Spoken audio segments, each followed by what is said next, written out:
அனைவருக்கும் வணக்கம். அமைச்சரவை முடிவுகளை அறிவிக்கின்ற ஊடகவியலாளர் மாநாடு சற்று முன்னர் அரசாங்க தகவல் திணைக்களத்தில் நடைபெற்றது. அமைச்சரவையினுடைய ஊடக பேச்சாளரும் அதேபோன்று சுகாதார மற்றும் வெகுஜன ஊடகத்துறை அமைச்சருமாகிய டாக்டர் நலிந்த ஜாத்தீஸ் அவர்கள் இதனை கலந்து கொண்டு கருத்துக்களை தெரிவித்திருந்தார். அதனோடு அரசாங்க தகவல் திணைக்களத்தினுடைய பணிப்பாளர் நாயகம் ஹர்ஷ பண்டார் ஆகியோரும் இணைந்திருந்தார்கள். நாம் எடுக்கப்பட்ட முடிவுகளை பார்க்கலாம்.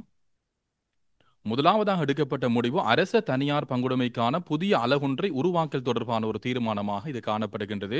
2025ஆம் ஆண்டுக்கான வரவு செலவு திட்ட உரையில் முதலீட்டு ஊக்குவிப்புகளுக்கான வசதிகள் வழங்கும் நோக்கில் புதிய சட்டம் ஒன்றை உருவாக்குவதற்கு நடவடிக்கை எடுப்பதாக ஜனாதிபதி அவர்கள் தெரிவித்திருந்தார். அதற்கமைய தற்போது இயங்கி வருகின்ற அரசு தனியார் பங்குடைமை தேசிய முகவராண்மைக்கு பதிலாக முறை சார்ந்த சட்டப்பூர்வமான பொறிமுறையின் அடிப்படையில் புதிய அலகொன்றை உருவாக்குவதற்காக சட்டமூலம் ஒன்றை தயாரிப்பதற்கும் குறித்த அலகை சட்டபூர்வமாக நிறுவும் வரைக்கும் அதன் ஆரம்ப நடவடிக்கையில் ஒருங்கிணைப்பு செய்வதற்காக ஜனாதிபதியினுடைய சிரேஷ்ட மேலதிக செயலாளர் நிதி மற்றும் பொருளாதார விவகாரங்கள் அவர்களுடைய தலைமையில் அரச தனியார் பங்குடைமை அலகொன்றை நிதி திட்டமிடல் மற்றும் பொருளாதார அபிவிருத்தி அமைச்சில் நிறுவுவதற்கு கௌரவ ஜனாதிபதி அவர்கள் சமர்ப்பித்த இந்த யோசனைக்கு அமைச்சரவை அங்கீகாரம் வழங்கியிருக்கின்றது. இரண்டாவது தீர்மானமாக அமையப்பெற்றிருப்பது கல்வித்துறை டிஜிட்டல் மாற்றத்திற்கான செயலணி ஒன்றை உருவாக்கல் தொடர்பான தீர்மானமாக இது காணப்படுகின்றது. கல்வி, உயர்கல்வி மற்றும் தொழிற்கல்வி அமைச்சராக கௌரவ பிரதமர் அவர்கள் சமர்ப்பித்த இந்த யோசனைக்கும் அமைச்சரவை அங்கீகாரம் வழங்கியிருக்கின்றது. இலங்கையில் மாணவர்களை பாடசாலைகளுக்கு உள்வாங்கல் மற்றும் தரப்பென்பான கல்வியை வழங்குவதில் சிறந்த முன்னேற்றங்கள் அடையப்பெற்று காணப்படுகின்றது. ஆனாலும் தற்போது 42,000க்கும் அதிகமான ஆசிரியர் பற்றாக்குறை காணப்படுவதும் கிராமிய மற்றும் குறைந்த வசதிகளை கொண்ட பிரதேசங்களில் அதிகரித்து வருகின்ற ஏற்றத்தாழ்வுகள் காரணமாகவும் கல்வித்துறை பெரும் அழுத்தத்துக்கு உள்ளாகி இருப்பதாக அவதானிக்கக்கூடியதாக இருக்கின்றது. இந்நிலைமையின் கீழ் கல்வித்துறையில் முறைமை ரீதியான மாற்றம் ஒன்றை அறிமுகப்படுத்த வேண்டிய தேவை கண்டறியப்பட்டிருக்கின்றது. பெரும்பாலான நாடுகள் தமது கல்வி முறைமைகளில் புரட்சிகர மாற்றங்களை ஏற்படுத்துவதற்காக டிஜிட்டல் அனுகூலங்களை வினைத்திறனாக பயன்படுத்துகின்றன. இலங்கையிலும் பல்வேறு டிஜிட்டல் கல்விக்கான தொடக்க முயற்சிகள் ஆரம்பிக்கப்பட்டிருப்பினும் அவை முறையாக கட்டமைக்கப்படாமை காரணமாக எதிர்பார்க்கப்படுகின்ற பெறுபேறுகளை பெற்றுக்கொள்ள முடியாமல் போகின்றது. அதனால் சமகால கல்வி மறுசீரமைப்பு மற்றும் அதனுடன் இணைந்துள்ள மூலோபாய டிஜிட்டல் அணுகுமுறையொன்றை நடைமுறைப்படுத்துவது அவசியமாக உணரப்பட்டிருக்கின்றது. அதற்கு தேவையான படிமுறைகளை மேற்கொள்வதற்காக பிரதமருடைய செயலாளர் தலைமையில் கல்வி, உயர்கல்வி மற்றும் தொழிற்கல்வி அமைச்சருடைய செயலாளர் மற்றும் டிஜிட்டல் பொருளாதார அமைச்சருடைய செயலாளருடைய பங்கு பற்றுதலுடன் ஏற்புடைய ஏனைய பங்காளருடன் கூடிய கல்வித்துறை டிஜிட்டல் மாற்றம் பற்றிய ஒரு செயலணியை நிறுவுவதற்காக அமைச்சரவை அங்கீகாரம் வழங்கியிருக்கின்றது. மூன்றாவது தீர்மானமாக அமையப்பெற்றிருப்பது உலக உணவு வேலை திட்டத்தின் இலங்கைக்கான மூலோபாய திட்டத்தை தயாரித்தல் தொடர்பான தீர்மானமாக இது காணப்படுகின்றது. மூலோபாய முன்னுரிமைகள் மற்றும் வேலை திட்டம் உள்ளடங்கலாக 2023 மற்றும் 2027 காலப்பகுதிக்கு உரிய 4 ஆண்டுகளுக்கு பிரதான திட்டத்தின் செயற்கருவியாக உலக உணவு விலை திட்டத்தினுடைய இலங்கைக்கான மூலோபாய திட்டம் தயாரிக்கப்பட்டுள்ளது. இலங்கைக்கு குறித்த திட்டத்தின் கீழ் 74.87 மில்லியன் அமெரிக்க டாலர்கள் ஒதுக்கப்பட்டிருக்கின்றது. குறித்த மூலோபாயத்தை முறை சார்ந்த அடிப்படையில் பரஸ்பர உடன்பாடுகளுடன் இருதரப்புக்கும் இடையிலான புரிந்துணர்வு கடிதத்தில் கையொப்பமிடுவதன் மூலம் நடைமுறைப்படுத்தப்பட அது இருக்கின்றது. அதற்கமைய குறித்த மூலோபாய திட்டத்தை வெற்றிகரமாக நடைமுறைப்படுத்துவதற்கான வசதிகளை வழங்கும் நோக்கில் இலங்கை அரசுக்கும் ஐக்கிய நாடுகள் சபையினுடைய உலக உணவு திட்ட வேலை திட்டத்துக்கும் இடையிலான கடிதத்தில் கையொப்பமிடுவதற்காக நிதி திட்டமிடல் மற்றும் பொருளாதார அபிவிருத்தி அமைச்சராக கௌரவ ஜனாதிபதி அவர்கள் சமர்ப்பித்த இந்த யோசனைக்கும் அமைச்சரவை அங்கீகாரம் வழங்கியிருக்கின்றது. நான்காவது தீர்மானமாக அமையப்பெற்றிருப்பது கோத்தமாலா மற்றும் இலங்கைக்கும் இடையிலான அரசியல் ஆலோசனை பொறிமுறையை நிறுவுவதற்கான புரிந்துணர்வு ஒப்பந்தம் தொடர்பான ஒரு உடன்படிக்கையாக இது காணப்படுகின்றது. வெளிநாட்டு அலுவல்கள், வெளிநாட்டு வேலைவாய்ப்பு மற்றும் சுற்றுலாத்துறை அமைச்சர் அவர்கள் சமர்ப்பித்த இந்த யோசனைக்கும் அமைச்சரவை அங்கீகாரம் வழங்கியிருக்கின்றது. கோத்தமாலா வெளிவிவகார அமைச்சு மற்றும் இலங்கை வெளிநாட்டு வேலைவாய்ப்பு மற்றும் சுற்றுலாத்துறை அமைச்சுக்கு இடையிலான அரசியல் ஆலோசனை பொறிமுறையை நிறுவுவதற்கான புரிந்துணர்வு ஒப்பந்தத்தில் கையொப்பமிடுவதற்கு முன்மொழியப்பட்டிருக்கின்றது. உத்தேசிக்கப்பட்டுள்ள ஒப்பந்தத்தின் மூலம் அரசியல், பொருளாதார, தூதுப்பணி, கலாச்சாரம், விஞ்ஞான, தொழில்நுட்ப ஒத்துழைப்புகள் உள்ளிட்ட இருதரப்பு தொடர்புகளை ஊக்குவித்தல், பலப்படுத்தல் மற்றும் விரிவாக்கம் செய்வதை நோக்கங்களாக அமைகின்றன. அதற்கிணங்க 5 ஆண்டு ஆரம்ப காலப்பகுதிக்கான உத்தேச ஒப்பந்தத்தில் இரு நாடுகளும் கையொப்பமிடுவதற்காக வெளிநாட்டு அலுவல்கள், வெளிநாட்டு வேலைவாய்ப்பு மற்றும் சுற்றுலாத்துறை அமைச்சர் அவர்கள் சமர்ப்பித்த இந்த யோசனைக்கும் அமைச்சரவை அங்கீகாரம் வழங்கியிருக்கின்றது. ஐந்தாவது தீர்மானமாக அமையப்பெற்றிருப்பது இங்கிரிய கைத்தொழில் பேட்டையை நிறுவுதல் மற்றும் ரைகம மில்லனிய கைத்தொழில் பேட்டையினுடைய இரண்டாம் கட்டத்தை நடைமுறைப்படுத்தல் தொடர்பான தீர்மானமாக இது காணப்படுகின்றது. நாடளாவிய ரீதியில் தற்போது 33 கைத்தொழில் பேட்டைகள் இயங்கி வருவதுடன் அவற்றில் 8 கைத்தொழில் பேட்டைகள் மேல் மாகாணத்தில் இயங்கி வருகின்றன. ஏனைய மாகாணங்களுடன் ஒப்பிடும்போது மேல் மாகாணத்தில் காணப்படுகின்ற பௌதிக உட்கட்டமைப்பு வசதிகள் மற்றும் மனித வளங்களை இலக்காக கொண்டு உள்நாட்டு மற்றும் வெளிநாட்டு தொழிலதிபர்கள் இம்மாகாணத்தில் தொழிற்சாலைகளை அமைப்பதற்கு காணிகளை வழங்குமாறு கோரும் கோரிக்கைகள் அதிகமாக காணப்படுகின்றன. இவ்விடயத்தை கருத்தில் கொண்டு கைத்தொழில் மற்றும் தொழில் முயற்சிகள் அபிவிருத்தி அமைச்சர் அவர்கள் சமர்ப்பித்துள்ள கீழ் குறிப்பிடப்பட்ட முன்மொழிவுகளை நடைமுறைப்படுத்துவதற்காக அமைச்சரவை அங்கீகாரம் வழங்கியிருக்கின்றது.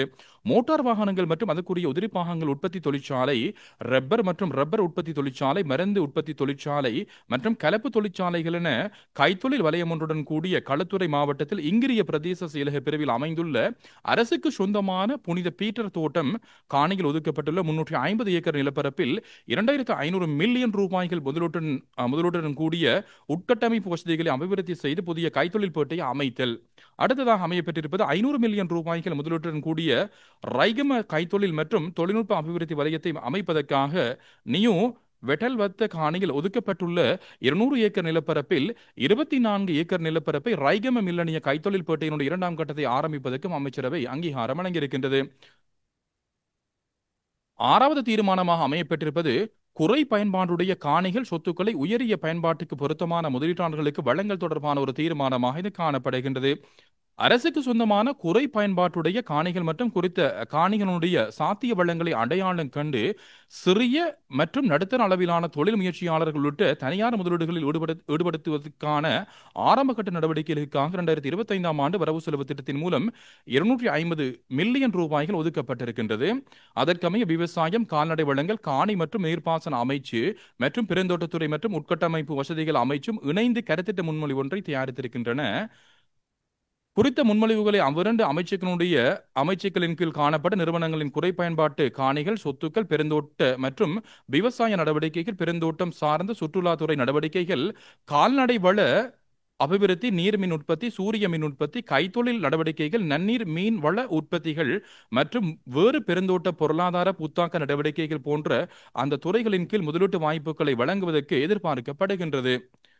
அதற்கிணங்க முன்மொழியப்பட்டுள்ள கருத்திட்டங்கள் பற்றி தொடர் நடவடிக்கைகளை மேற்கொள்வதற்காக பெருந்தோட்ட மற்றும் சமூக உட்கட்டமைப்பு வசதிகள் அமைச்சர் அவர்கள் சமர்ப்பித்த யோசனைக்கு அமைச்சரவை அங்கீகாரம் வழங்கியிருக்கின்றது.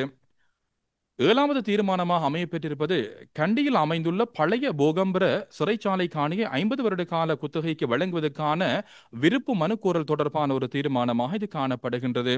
நகர அபிவிருத்தி அதிகார சபைக்கு ஒப்படைக்கப்பட்டுள்ள பழைய போகம்பர சிறைச்சாலை காணி கண்டி மாநகர சபை அதிகார எல்லைக்கு 2021 தொடக்கம் 2030 வரையான காலப்பகுதியை உள்ளடக்கியதாக தயாரிக்கப்பட்டுள்ள கண்டி மாநகர சபை அதிகார எல்லை அபிவிருத்தி திட்ட பயன்பாட்டு சேவை வலயத்தில் பெற்றிருக்கின்றது. உலக மரபுரிமை கட்டடங்கள் பாதுகாப்பின் கீழ் போகம்பர வளாகம் மற்றும் சிறைச்சாலை கட்டடங்கள் அடையாளம் காணப்பட்டுள்ளதுடன் குறித்த வளாகத்தில் கலாச்சார மற்றும் சுற்றுலாத்துறை மேம்பாட்டு பணிகளுக்கான வாய்ப்புகள் காணப்படுகின்றன. அதற்கமைய நகர அபிவிருத்தி அதிகார சபையின் ஆரம்ப திட்டத்திற்கு அமைவாக நிதி, சுற்றாடல் மற்றும் சமூக ரீதியான ஆற்றல் வளங்களுடன் கூடிய அபிவிருத்தி கருத்திட்டங்களை நடைமுறைப்படுத்துவதற்காக குறித்த காணியை 50 வருட கால குத்தகை அடிப்படையில் வழங்குவதற்காக முதலீட்டு முன்மொழிவுகளை கோருவதற்காக நகர அபிவிருத்தி, நிர்மாணிப்பு மற்றும் வீடமைப்பு அமைச்சர் அவர்கள் சமர்ப்பித்த இந்த யோசனைக்கும் அமைச்சரவை அங்கீகாரம் வழங்கியிருக்கின்றது. அதிகாரம் வழங்கியிருக்கின்றது. போக்குவரத்துக்கான நாடுகளுக்கு இடையிலான 8வது தீர்மானமாக அமையப்பெற்றிருப்பது அருகிவரும் பந்துல மீனினத்தினுடைய வாழிடமாக காணப்படுகின்ற நிக்கந்து போல நீரோடையினுடைய ஒரு பகுதியை சரணாலயமாக பிரகடனப்படுத்தல் தொடர்பான தீர்மானமாக இது காணப்படுகின்றது. 1991ஆம் ஆண்டில் இனங்காணப்பட்டுள்ள பந்துல மீனினம் எமது நாட்டுக்கே உரிய தனித்துவ மீனினமாக காணப்படுகின்றது. அருகிவரும் அச்சுறுத்தலுக்குள்ளாகியுள்ள விசேட மீனினமாகவும் இது காணப்படுகின்றது. தற்போது மேற்கொள்ளப்பட்ட கணக்கெடுப்புக்கு அமைய இந்த வகை மீனினம் 300 அளவிலோ அல்லது அதற்கு குறைவாகவே வாழ்வதாக கருதப்படுகின்றது. கேகாலை மாவட்டத்தில் வரகாப்பல பிரதேச செயலக பிரிவில் கலப்பிட்டமட பிரதேசத்தில் ரப்பிட்டிக்கல தொடக்கம் ஹப்புகொட வரை பாய்ந்து செல்லும் நீரோடை 2.5 கிலோமீட்டர் பகுதியில் குறித்த மீனினம் வாழ்வதாக கண்டறியப்பட்டிருக்கின்றது. இந்த நீரோடை வழியில் ரசாயன உரம் மற்றும் கிருமிநாசினிகள் பயன்படுத்தப்படும் நிச்சயிகைகள் காணப்படுகின்றமையால் மனித நடவடிக்கைகள் அதிகமாக இடம்பெறுகின்ற நீரோடையில் வாழ்கின்றமையால் செந்நிரல் பட்டியலில் சேர்க்கப்பட்டுள்ள இம்மீன் இனத்தினுடைய நிலைத்திருப்புக்கு அச்சுறுத்தலாக இருக்கின்றமை அவதானிக்கப்பட்டிருக்கின்றது. அதனால் குறித்த மட்டுப்பாடான மீன்களை பாதுகாப்பதற்காக வரைகாப்புல பிரதேச செயலக பிரிவின் கலப்பிட்டபட பிரதேசத்தில் ரப்பிட்டிக்கல தொடக்கம் ஹப்புகொட வரை பாய்ந்து செல்லும் நீரோடை 2.5 கிலோமீட்டர் அந்த பகுதியில் நீரோடையினுடைய மத்தியில் இருந்து இரு மரங்கிலும் 15 மீட்டர்கள் வரையான நிலப்பரப்பு நிக்கந்து போல சரணாலயமாக பிரகடனப்படுத்துவதற்காக சுற்றாடல் அமைச்சர் அவர்கள் சமர்ப்பித்த இந்த யோசனைக்கும் அமைச்சரவை அங்கீகாரம் வழங்கியிருக்கின்றது. 9வது தீர்மானம் நகர போக்குவரத்துக்கான மெட்ரோ பேருந்து அலகொன்றை தாபித்தல் தொடர்பான ஒரு தீர்மானமாக இது காணப்படுகின்றது. பொது போக்குவரத்து சேவைகளை நவீனமயப்படுத்துவதற்காக இலங்கை போக்குவரத்து சபையின் கீழ் முன்னோடி கருத்திட்டமாக சொகுசான உயர் தொழில்நுட்பத்துடன் கூடிய பேருந்து வகையொன்றை அறிமுகப்படுத்துவதற்காக 2025ஆம் ஆண்டுக்கான வரவு செலவு திட்டத்தில் முன்மொழியப்பட்டிருக்கின்றது. அதன் கீழ் மேல் மாகாணத்தில் கொழும்பு உள்ளிட்ட மாகும்புர, கொட்டாவ, கடுவல, கடவத்த மற்றும் மொரட்டுவ போன்ற பிரதான வழிகளில் இடைவெளிகள் சிலவற்றின் மூலம் பயணிகள் போக்குவரத்துக்கான சொகுசான தாழ்வான மிதிவலகை கொண்ட 100 பேருந்துகளை சேவையில் அமர்த்துவதற்கு திட்டமிடப்பட்டிருக்கின்றது. அதற்கமைய போக்குவரத்து, நெடுஞ்சாலைகள், துறைமுகங்கள் மற்றும் சிவில் விமான சேவைகள் அமைச்சர் அவர்கள் சமர்ப்பித்துள்ள யோசனையை கருத்தில் கொண்டு 2007ஆம் ஆண்டின் 7ஆம் இலக்க கம்பெனிகள் சட்டத்தின் கீழ் இலங்கை போக்குவரத்து சபைக்கு சொந்தமான நிர்வாக கம்பெனியை நிறுவி உத்தேச கருத்திட்டத்தை நடைமுறைப்படுத்துவதற்கு அமைச்சரவை அங்கீகாரம் வழங்கியிருக்கின்றது. 10வது தீர்மானமாக அமைய பெற்றிருப்பது சாக் போக்குவரத்துக்கான நாடுகளுக்கு இடையிலான அணியின் 7வது கூட்டத்தொடருக்கு இலங்கை உபசரிப்பு ஏற்பாடுகளை மேற்கொள்ள தொடர்பான தீர்மானமாக இது காணப்படுகின்றது. 2006ஆம் ஆண்டில் இடம்பெற்ற சாக் அமைப்பினுடைய 32வது நிரந்தர குழு கூட்டத்தொடர் அமைச்சர்களுடைய செயலாளர்கள் மட்டத்தில் சாக் போக்குவரத்துக்கான நாடுகளுக்கு இடையிலான அணியை நியமிப்பதற்கு தீர்மானிக்கப்பட்டிருக்கின்றது. அதன் மூலம் பிராந்தியத்தில் ராஜதந்திர தொடர்புகளை பலப்படுத்தல் மற்றும் பிராந்திய ஒத்துழைப்புகளை மேம்படுத்துவதற்கு எதிர்பார்க்கப்படுகின்றது. குறித்த அணியினுடைய 7வது கூட்டத்தொடர் 2025 6ஆம் மாதம் 20ஆம் தேதி 20 தொடக்கம் 21ஆம் தேதிகளில் கொழும்பில் நடாத்துவதற்கு முன்மொழியப்பட்டிருக்கின்றது. அதற்கமைய சாக் போக்குவரத்துக்கான நாடுகளுக்கு இடையிலான அணியினுடைய 7வது கூட்டத்தொடருக்கு இலங்கை உபசரிப்பு ஏற்பாடுகளை மேற்கொள்வதற்காக போக்குவரத்து, நெடுஞ்சாலைகள், துறைமுகங்கள் மற்றும் சிவில் விமான சேவைகள் அமைச்சர் அவர்கள் சமர்ப்பித்த யோசனைக்கும் அமைச்சரவை அங்கீகாரம் வழங்கியிருக்கின்றது. 11வது தீர்மானமாக அமைய பெற்றிருப்பது மயிலிட்டி மீன்பிடி துறைமுக அபிவிருத்தி 3ஆம் கட்டம் தொடர்பானது. யாழ்ப்பாணம் மயிலிட்டி மீன்பிடி துறைமுகத்தினுடைய அபிவிருத்தியினுடைய 1ஆம் 2ஆம் கட்டங்கள் பூர்த்தி செய்யப்பட்டிருக்கின்றது. குறித்த துறைமுக அபிவிருத்தி பணிகளுடைய 3ஆம் கட்டத்தின் கீழ் நடைமுறைப்படுத்துவதற்கு திட்டமிடப்பட்டிருக்கின்றது. இக்கருத்திட்டத்தின் கீழ் வடமாகாணத்தில் உள்ள மீனவ சமூகம் கிழக்கு மற்றும் தென் மாகாணத்திலிருந்து வருகை தரும் மீன்பிடி படகுகளுக்கான நீர், மின்சாரம், எரிபொருள் போன்ற அத்தியாவசிய வசதிகள், மீனவர்களுக்கு தேவையான விலை தயாரிக்கும் வசதிகள், ஏல விற்பனை மண்டப வசதிகள் மற்றும் வான்வழி செய்தி பரிமாற்ற வசதிகள் போன்றவற்றை வழங்குவதற்கு எதிர்பார்க்கப்படுகின்றது. அதற்கிணங்க மயிலிட்டி மீன்பிடி துறைமுக அபிவிருத்தியினுடைய 3ஆம் கட்டத்தின் கீழ் திட்டமிடப்பட்டுள்ள தரையில் மேற்கொள்ள வேண்டிய கட்டுமானங்களை மேற்கொள்வதற்கும் கருத்திட்ட காலப்பகுதி 2027ஆம் ஆண்டு வரைக்கும் நீடிப்பதற்கும் கடற்றொழில், நீரியல் வளங்கள் மற்றும் கடல் வளங்கள் அமைச்சர் அவர்கள் சமர்ப்பித்த இந்த யோசனைக்கும் அமைச்சரவை அங்கீகாரம் வழங்கியிருக்கின்றது. 12வது தீர்மானமாக அமையப்பட்டிருப்பது வடக்கு மற்றும் கிழக்கு மாகாணங்களில் மோதல் சூழ்நிலையால் இடம்பெயர்ந்த குடும்பங்களுக்கு நிரந்தர வீடுகளை நிர்மாணிக்கும் வேலை திட்டம் தொடர்பானது. வடக்கு மற்றும் கிழக்கு மாகாணங்களில் 30 ஆண்டுகளாக நிலவிய மோதல் சூழ்நிலை காரணமாக குறித்த பிரதேசங்களில் வாழ்ந்த குடும்பங்களுக்குரிய பெருமளவான வீடுகள் சேதமடைந்தன. வடக்கு மற்றும் கிழக்கு மாகாணங்களில் 2009ஆம் ஆண்டிலிருந்து இதுவரை 2,74,728 குடும்பங்களைச் சேர்ந்த 9,14,722 நபர்கள் மீள்குடியேற்றம் செய்யப்பட்டுள்ளனர். 2024ஆம் ஆண்டின் இறுதியில் வடக்கு மற்றும் கிழக்கு மாகாணங்களைச் சேர்ந்த 8 மாவட்டங்களில் 1,50,488 வீடுகள் நிர்மாணிக்கப்பட்டுள்ளன. குறித்த வீடுகளை நிர்மாணிப்பதற்கு இலங்கை அரசு, இந்திய அரசு, அரசு சார்பற்ற அமைப்புகள் மற்றும் சர்வதேச அமைப்புகள் உள்ளிட்ட பிற அமைப்புகள் மூலம் நிதி வழங்கப்பட்டிருக்கின்றது. 2009ஆம் ஆண்டுக்கு முன்னர் இடம்பெயர்ந்த குடும்பங்களுக்கு கோஃபெமிலிஸ் வடக்கு மற்றும் கிழக்கு மாகாணங்களில் உள்ள 8 மாவட்டங்களில் மேலும் 16,759 வீடுகள் நிர்மாணிக்கப்பட வேண்டும் என இனங்காணப்பட்டிருக்கின்றது. குறித்த திட்டத்தின் ஆரம்பத்தில் 550 சதுர அடி வீடுகளை அமைப்பதற்காக மதிப்பீடு செய்யப்பட்ட கிரயம் ரூபாய் 11 லட்சம் ஆகும் மற்றும் 340 அடி சதுர அடி வீடுகளை அமைப்பதற்கு 6,50,000 ரூபாய் எனவும் தீர்மானிக்கப்பட்டிருக்கின்றது. இருப்பினும் கட்டட நிர்மாண மூலப்பொருட்களுடைய தற்போதைய விலைகளுக்கு அமைய 550 சதுர அடி வீடுகளில் அமைப்பதற்காக மதிப்பீடு செய்யப்பட்ட கிரயம் ரூபா 16 லட்சம் மற்றும் 340 சதுர அடி வீடுகளை அமைப்பதற்கு 9,50,000 ரூபாய் எனவும் மதிப்பீடு செய்யப்பட்டிருக்கின்றது. அதற்கமைய 2025ஆம் ஆண்டிலிருந்து அமுலாகும் வகையில் நிரந்தர வீடமைப்பு திட்ட பயனாளி நிர்மாணிக்கும் அடிப்படையில் அரசினால் வழங்கப்படும் உதவி பணத்தை பின்வரும் வகையில் அதிகரிப்பதற்கு நகர அபிவிருத்தி, நிர்மாணிப்பு மற்றும் வீடமைப்பு அமைச்சர் அவர்கள் சமர்ப்பித்த கீழ்வரும் யோசனைகளுக்கும் அமைச்சரவை அங்கீகாரம் வழங்கியிருக்கின்றது. அதன் அடிப்படையில் 550 சதுர அடி வீடுகளை அமைப்பதற்காக அரசு நிதியில் வழங்கப்படும் உதவி பணத்தை 15 லட்சம் வரை அதிகரித்தல். அடுத்ததாக 340 சதுர அடி வீட்டினை அமைப்பதற்காக அரசு நிதியில் வழங்கப்படுகின்ற உதவி பணத்தை 9 லட்சம் வரை அதிகரித்தல் ஆகிய தீர்மானங்கள் எட்டப்பட்டிருக்கின்றது. 13வது தீர்மானமாக அமையப்பட்டிருப்பது 2,70,000 எண்ணிக்கையான 1 கிராம் மெரப்பணம் இன்ஜெக்ஷன் குப்பிகளை வழங்குவதற்கான பெறுகை தொடர்பானது.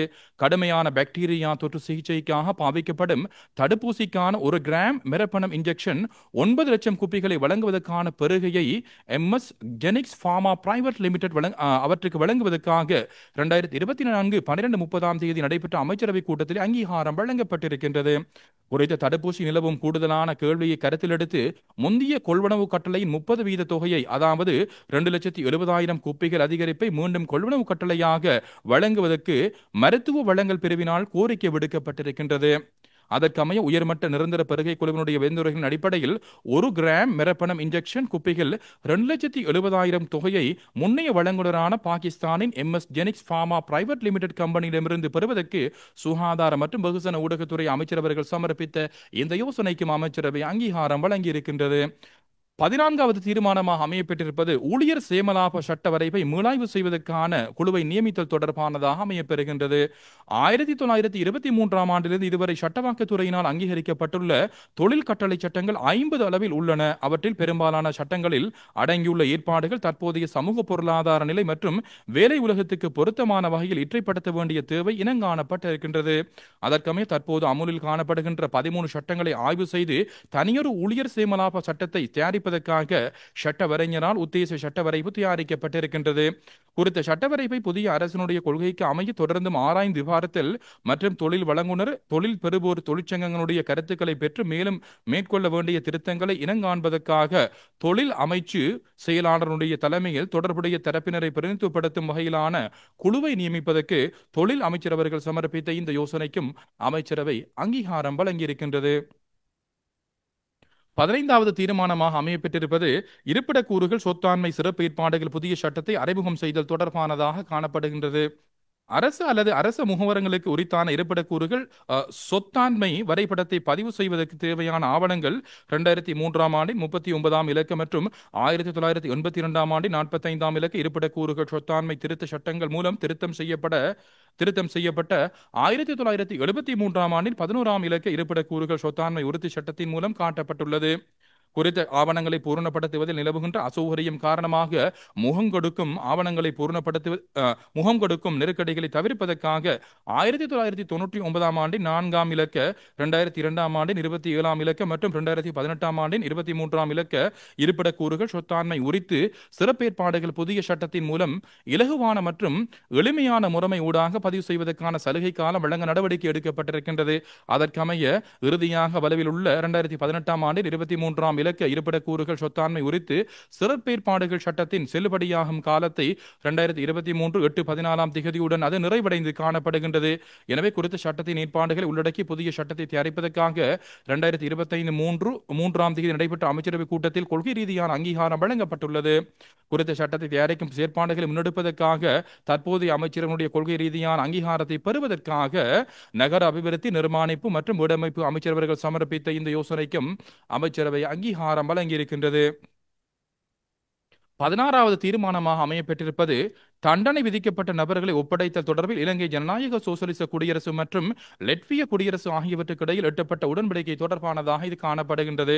இலங்கையில் குற்றத்துக்கு குற்றவாளியாக்கப்பட்ட ஏதாவது நிச்சயிக்கப்பட்ட நாட்டினுடைய பிரஜையை உரிய நாட்டிடம் ஒப்படைப்பதற்கான ஏற்பாடுகளை செய்வதற்கும், ஏதாவது நிச்சயிக்கப்பட்ட நாட்டில் குற்றத்துக்கு குற்றவாளியாக்கப்படும் இலங்கை பிரஜையை இலங்கையிடம் ஒப்படைப்பதற்கான ஏற்பாடுகளை செய்வதற்கும் 1995ஆம் ஆண்டின் 5ஆம் இலக்க குற்றமளித்தவர்களை ஒப்படைக்கும் சட்டம் அறிமுகம் செய்யப்பட்டுள்ளது.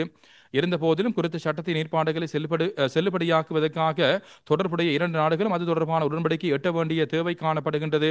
இலங்கை மற்றும் லெட்விய குடியரசு ஆகிய இரண்டு நாடுகளிலும் தாக்கம் செலுத்தும் சட்டங்களுக்கு ஏற்புடைய வகையில் ஏற்படுத்திக் கொண்ட உடன்பாட்டின் அடிப்படையில் குற்றவாளிகளை ஒப்படைத்தல் தொடர்பில் இரண்டு நாடுகளுக்கும் இடையில் உடன்பாடு எட்டுவதற்காக 2023 ஆண்டு 12 மாதம் 5 தேதி அமைச்சரவை அங்கீகாரம் வழங்கியிருக்கின்றது. அதற்கமைய குறித்த உடன்படிக்கையில் கையொப்பமிடுவதற்கும் அதன் பின்னர் குறித்த உடன்படிக்கையை ஏற்று அங்கீகரிப்பதற்கும் தற்போதைய அமைச்சரவனுடைய கொள்கை ரீதியான அங்கீகாரத்தை பெறுவதற்காக நீதி மற்றும் தேசிய ஒருமைப்பாட்டு அமைச்சரவர்கள் சமர்ப்பித்த இந்த யோசனைக்கும் அமைச்சரவை அங்கீகாரம் வழங்கியிருக்கின்றது. 17வது தீர்மானமாக அமையப்பெறுவது மத்தியஸ்தம் சிவில் மற்றும் வணிக பிணக்குகள் சட்ட வரைவு தொடர்பானது. வணிக மத்தியஸ்தத்துக்கான நிலையத்தை நிறுவுவதற்காக விஷயமாக தயாரிக்கப்பட்ட 2000 ஆண்டின் 44ஆம் இலக்க வணிக மத்தியஸ்த நிலைய சட்டத்தின் தொழில்நுட்ப காரணங்கள் மற்றும் சில மட்டுப்பாடுகள் காரணமாக அமுல்படுத்த முடியாது காணப்படுகின்றது. எனவே குறித்த சட்டத்தை பதிலீடு செய்தல், வணிக மத்தியஸ்தத்தை பேணுவதற்கான ஆக குறைந்த தராதரங்களை உள்ளடக்குதல் மற்றும் தொடர்புடைய ஒழுங்கு விதிகளை நிறைவேற்றும் அடிப்படையில் நீதி முறைமை மூலம் மத்தியஸ்த தீர்வுகளை அமல்படுத்துவதற்கு தேவையான ஏற்பாடுகளை மேற்கொள்ளுதல் ஆகிய குறிக்கோள்களுடன் புதிய சட்ட வரைவை தயாரிப்பதற்காக 2022 12 மாதம் 5 தேதி அமைச்சரவை அங்கீகாரம் வழங்கப்பட்டிருக்கின்றது. குறித்த விடயம் தொடர்பில் தற்போதைய அமைச்சரவை 2025 9 தேதி தமது கொள்கை ரீதியான அங்கீகாரத்தை வழங்கியிருக்கின்றது. அதற்கமைய சட்டவரைஞரால் தயாரிக்கப்பட்டுள்ள மத்தியஸ்தம் சிவில் மற்றும் வணிக பிணக்குகள் சட்டவரைவை அரசு வர்த்தமானியில் வெளியிடுவதற்கும் அதன் பின்னர் அங்கீகாரத்துக்காக பாராளுமன்றத்தில் சமர்ப்பிப்பதற்கும் நீதி மற்றும் தேசிய ஒருமைப்பாட்டு அமைச்சர் அவர்கள் சமர்ப்பித்த இந்த யோசனைக்கும் அமைச்சரவை அங்கீகாரம் வழங்கியிருக்கின்றது. 18வது தீர்மானமாக அமையப்பட்டிருப்பது சைகை மொழி சட்ட வரைவு தொடர்பானதாக காணப்படுகின்றது. சைகை மொழி அங்கீகரிக்கப்பட்ட மொழியாக ஏற்றுக்கொள்வதன் ஊடாக செவி புலனற்ற நபர்கள் தகவல்களை பெறுவதற்கான பிரவேசம் கிடைக்கும் என்பதுடன் சமூகத்தினுடைய அனைத்து செயற்பாடுகளில் முழுமையாக பங்கு பெறுவதற்கும் சமமான வாய்ப்புகளை தடையின்றி பெறுவதற்குமான இயலுமை கிட்டும். சைகை மொழியை அங்கீகரிக்கப்பட்ட மொழியாக ஏற்றுக்கொள்வதற்காக 2010 9 தேதி அமைச்சரவை கொள்கை ரீதியான அங்கீகாரம் வழங்கியிருக்கின்றது. அதற்கமைய சைகை மொழியை முறைமைப்படுத்தப்பட்ட தொடர்பாடல் ஊடகமாக அங்கீகரிப்பதற்கான சட்ட வரைவை தயாரிப்பதற்கு 2017 9 12 தேதி மற்றும் 2021 1 18 தேதிகளில் மேற்கொள்ளப்பட்ட அமைச்சரவை தீர்மானங்களுக்கு அமைய சட்ட வரைஞருக்கு ஆலோசனை வழங்கப்பட்டிருக்கின்றது. குறித்த சட்ட வரைவை தயாரிக்கும் செயற்பாடுகளை நிறைவு செய்வதற்காக புதிய அமைச்சரவனுடைய கொள்கை ரீதியான அங்கீகாரத்தை பெறுவதற்காக கிராமிய அபிவிருத்தி, சமூக பாதுகாப்பு மற்றும் சமூக வலுவூட்டல் அமைச்சரவர்கள் சமர்ப்பித்த இந்த யோசனைக்கும் அமைச்சரவை அங்கீகாரம் வழங்கியிருக்கின்றது. 19வது தீர்மானமாக இருப்பது கட்டடங்கள் திணைக்களத்தினுடைய பணிப்பாளர் நாயகம் பதவிக்கு நியமித்தல் தொடர்பான தீர்மானமாக காணப்படுகின்றது. அதன் அடிப்படையில் தற்போது பாதுகாப்பு அமைச்சினுடைய மேலதிக செயலாளராக தொழில்நுட்பம் பதவியில் பணியாற்றும் இலங்கை பொறியியல் சேவையினுடைய விசேடத்தர அலுவலர் திருமதி WRNR பிரேமச்சந்திர அவர்களை நியமிப்பதற்கு அமைச்சரவை அங்கீகாரம் வழங்கியிருக்கின்றது. இன்னும் ஒரு 20வது தீர்மானமாக அமையப்பட்டிருப்பது மாத்தளை மாவட்டத்தினுடைய நிர்வாக மாவட்டத்தின் மாவட்ட செயலாளர் அரசாங்க அதிபர் பதவிக்கு நியமித்தல் தொடர்பானதாக காணப்படுகின்றது. வடமத்திய மாகாணத்தினுடைய போக்குவரத்து, விளையாட்டு மற்றும் இளைஞர் விவகார, கூட்டுறவு, வர்த்தக, உணவு மற்றும் கைத்தொழில் அபிவிருத்தி அமைச்சினுடைய செயலாளராக கடமையாற்றும் இலங்கை நிர்வாக சேவையினுடைய விசேடத்தர அலுவலர் திரு LP மதநாயக்க அவர்களை நியமிப்பதற்கு அமைச்சரவை அங்கீகாரம் வழங்கியிருக்கின்றது. 21வது தீர்மானமாக அமையப்பட்டிருப்பது ஆப்பிரிக்க பன்றிக் காய்ச்சல் காரணமாக வீழ்ச்சியடைந்துள்ள பன்றி வளர்ப்பு கைத்தொழிலை மேம்படுத்துவதற்கான செயலணியை நியமித்தல் தொடர்பானதாக இது காணப்படுகின்றது. 2024 அக்டோபர் மாதம் பதிவான மிகவும் வேகமாக பரவிய தொற்று நோயான ஆப்பிரிக்க பன்றிக் காய்ச்சல் இலங்கையில் முதல் தடவையாக மேல் மாகாணத்தில் ஆரம்பித்து அனைத்து மாகாணங்களிலும் பரவி இருக்கின்றது.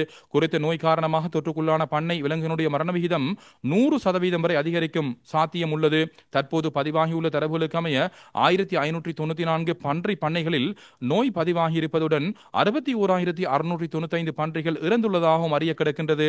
அத்துடன் குறித்த நோய் காடுகளில் உள்ள காட்டு பன்றிகளுக்கும் தொற்றி பெருமளவு காட்டு பன்றிகள் இறந்துள்ளதாக வனஜீவராசிகள் பாதுகாப்பு திணைக்களத்தினுடைய அறிக்கை மூலமாக தெரிவித்துள்ளது. தற்போது நோய் பரவல், நோய் காரணி வைரஸ் சுற்றாடலில் உலா வருவதால் நோய் பரவல் தொடர்பான சரியான விஞ்ஞான ரீதியான தகவல்கள் இன்மை காரணமாக பன்றி பண்ணைகளை மூட ஆரம்பித்தல் மிகவும் ஆபத்தான நிலையில் காணப்படுகின்றது. எனவே பன்றி கைத்தொழிலை மீண்டும் உருவாக்குவதற்கு தேவையான நடவடிக்கைகளை மேற்கொள்வதற்காக விவசாய, கால்நடை வள, காணி மற்றும் நீர்ப்பாசன அமைச்சினுடைய செயலாளர் மற்றும் ஜனாதிபதியினுடைய சிரேஷ்ட மேலதிக செயலாளர் அபிவிருத்தி நிர்வாகம் அவருடைய இணைத்தலைமையிலானதும் தொடர்புடைய ஏனைய தரப்பினுடைய பிரதிநிதித்துவம் கொண்ட செயலணி ஒன்றை நியமிப்பதற்கு கமத்தொழில், கால்நடை வளங்கள், காணி மற்றும் நீர்ப்பாசன அமைச்சரவர்கள் சமர்ப்பித்த இந்த யோசனைக்கும் அமைச்சரவை அங்கீகாரம் வழங்கியிருக்கின்றது. 22வது தீர்மானமாக அமையப்பட்டிருப்பது திரிபோச உற்பத்தி உற்பத்திக்கு தேவையான தரப்படுத்தப்பட்ட சோளத்தை இறக்குமதி செய்தல் தொடர்பான தீர்மானமாக இருக்கின்றது. மேலதிக போசாக்கு உணவாக அனைத்து கர்ப்பிணி தாய்மார்கள் பாலூட்டும் தாய்மார் சிசுவுக்கு 6 மாதங்களாகும் வரை மற்றும் போசாக்கின்மையால் பாதிக்கப்பட்ட 6 மாதங்களுக்கு கூடிய சிசுக்கள் மற்றும் 6 வயதுக்கு குறைவான பிள்ளைகளுக்கு சுகாதார மற்றும் வெகுசன ஊடக அமைச்சினால் திரிபோசா வழங்கப்பட்டு வருகின்றது. திரிபோச உற்பத்திக்காக சோளம் மற்றும் சோயா போஞ்சி மூலப்பொருட்களாக பாவிக்கப்படுகின்றன.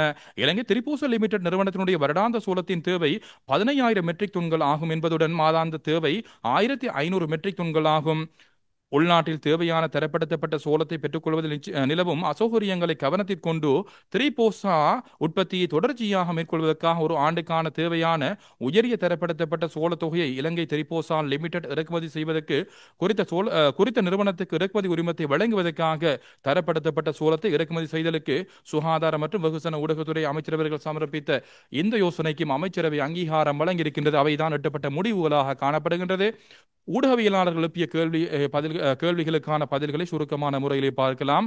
அந்த அடிப்படையிலே 100 மெட்ரோ பஸ்கள் சம்பந்தமாக இதன் போது வினவப்பட்டது. இது அரசு வேலை திட்டமாக ஒரு முன்னோடி வேலை திட்டமாக முன்னெடுக்கப்பட உள்ளதாக அமைச்சரவை பேச்சாளர் தெரிவித்திருந்தார். குறிப்பாக இந்த முன்னோடி வேலை திட்டம் தொடர்பாக ஏற்கனவே மாண்புமிகு ஜனாதிபதி அவர்கள் வரவு செலவு திட்ட உரையில் இந்த விடயங்களை உள்ளடக்கியிருந்ததாக இதன் போது குறிப்பிடப்பட்டது. அடுத்ததாக திரிபோசா விடயம் தொடர்பாகவும் வினவப்பட்டது. குறிப்பாக தற்போது நிலவுகின்ற தேவைப்பாட்டின் அடிப்படையில் உள்நாட்டு உற்பத்தியாளர்களால் குறித்த திரிபோசா உற்பத்திக்கு தேவையான சோளத்தை வழங்க முடியாதிருப்பதனால் அது இறக்குமதி செய்வதற்கு அங்கீகாரம் வழங்கப்பட்டுள்ளதாகவும் குறிப்பிடப்பட்டது. அடுத்ததாக அமைச்சரவை மாற்றம் நடைபெறுமா? அவ்வாறான ஒரு மாற்றம் நடைபெறப் போவதில்லை.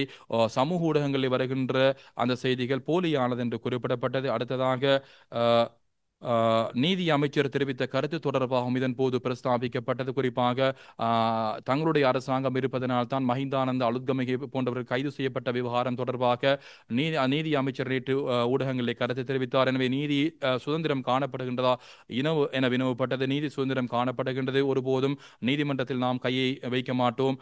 குறிப்பாக கல்வர்கள் யாராக இருந்தாலும் ஊழல் செய்தவர்கள் யாராக இருந்தாலும் அந்த சட்டங்களை பயன்படுத்தி அவர்கள் தேவையான நடவடிக்கை முன்னெடுக்கப்படும் என்றும் அதுக்கு தேவையான வசதி வாய்ப்புகளை அரசாங்கம் வழங்கும் என்றும் இதன் போது குறிப்பிடப்பட்டது. ஊடக ஒழுக்க நெறிக்கோவை குறிப்பாக ஊடக ஒளிப்பா என்று வினவப்பட்டது. அவ்வாறு அல்ல, ஊடகவியலாளருடைய தேவைப்பாடாக காணப்பட்டது ஊடக ஒழுக்க நெறிக்கோவை. இது கடந்த ஆட்சியாளர்கள் அரசாங்கங்களின் போது இது பிரஸ்தாபிக்கப்பட்ட விடயமா காணப்படுகின்றது. எனவே உங்களுடைய கருத்துக்களை உள்ளடக்கியதாக அந்த ஊடக ஒழுக்க நெறிக்கோவை கொண்டு வரப்பட உள்ளதாக இதன் போது குறிப்பிடப்பட்டது. அதற்குரிய வசதி வாய்ப்புகளை மாத்திரம்தான் ஊடக அமைச்சு வழங்குகின்றது. கோவிட் சம்பந்தமாக வினவப்பட்டது. அது தொடர்பாக அரசாங்கம் அவதானத்துடன் செயற்பட்டு வருகின்றது. குறிப்பாக இது தொடர்பாக சுகாதார அமைச்சு தேவையான ஏற்பாடுகளை மேற்கொண்டுள்ளதாக இதன் போது குறிப்பிடப்பட்டது. அடுத்ததாக குறிப்பாக டெங்கு, சிக்கன்குனியா, கோவிட் போன்ற நிலவரங்கள் தொடர்பாகவும் சுகாதார தரப்பினர் தேவையான ஏற்பாடுகளை அவ்வப்போது செய்வார்கள் என்றும் அரசாங்கம் கவனம் செலுத்தியுள்ளதாக இதன் போது ஊடகவியலாளர்கள் கேட்ட கேள்விகளுக்கும் பதில்கள் வழங்கப்பட்டது. இவைதான் ஊடகவியலாளர்கள் கேட்ட கேள்விகளுக்கான பதில்களாக காணப்படுகின்றது. மீண்டும் ஒரு அமைச்சரவை முடிவுகளை அறிவிக்கின்ற ஊடகவியலாளர் சந்திப்பில் உங்கள் அனைவரையும் சந்திக்கும் வரை விடைபெறுகின்றோம். நன்றி, வணக்கம்.